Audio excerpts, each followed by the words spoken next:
Kahit sa amang sulok ng Pilipinas ay may kanya-kanyang wika na ginagamit ang bawat mamamayang Pilipino. Iba't ibang wikang ginagamit sa pakikipagkomunikasyon, pakikipag-ugnayan at pagpapahayag. Ang iba'y mahirap bigkasin, mahirap intindihin, ngunit iisa lamang ang layunin, ang ipaabot sa bawat isa ang sinisigaw ng damdamin. Ano ang wika? Ang salitang wika ay nagmula sa salitang Latin sa lengua, na ang literal na kahulugan ay dila. Kung kaya't magkasing tunog ang dila at wika. Ito raw ay simbolong salita ng mga kaisipan, saloobin, bihikulo o paraan ng paghahatid ng ideya, opinyon, pananaw, lohika o mga kabatirang ginagawa sa proseso na maaaring pasulat o pasalita. Ayon kay Henry Gleason, ang wika ay masistemang balangkas ng sinasalitang tunog na pinipili at isinasaayos sa paraang arbitraryo upang magamit ng mga taong kabilang sa isang kultura. Lahat ng wika ay nakabatay sa tunog na kung tawagin ay ponema, na ang magham na pag-aaral nito ay tinatawag na ponolohiya. Kapag ang ponema ay pinagsama-sama, maaaring makabuo ng maliliit na unit ng salita na tinatawag na morpena. Sintaksis ang tawag sa makaagham na pinag-ugnay-ugnay ng mga pangungusap.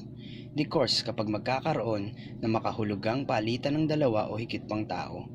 Para kay Alfonso Santiago, ang wika ay kasangkapan na ginagamit at nabubuhay lamang habang patuloy na ginagamit.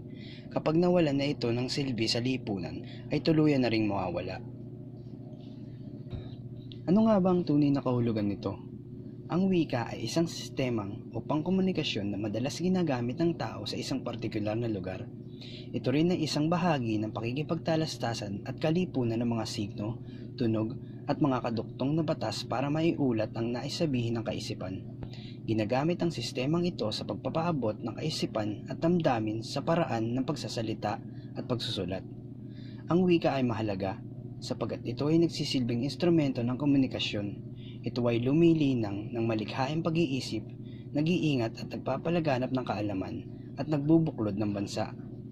Ang kahalagahan ng wika ay makikita sa iba't ibang aspeto o anggulo ng isang partikular na bansa.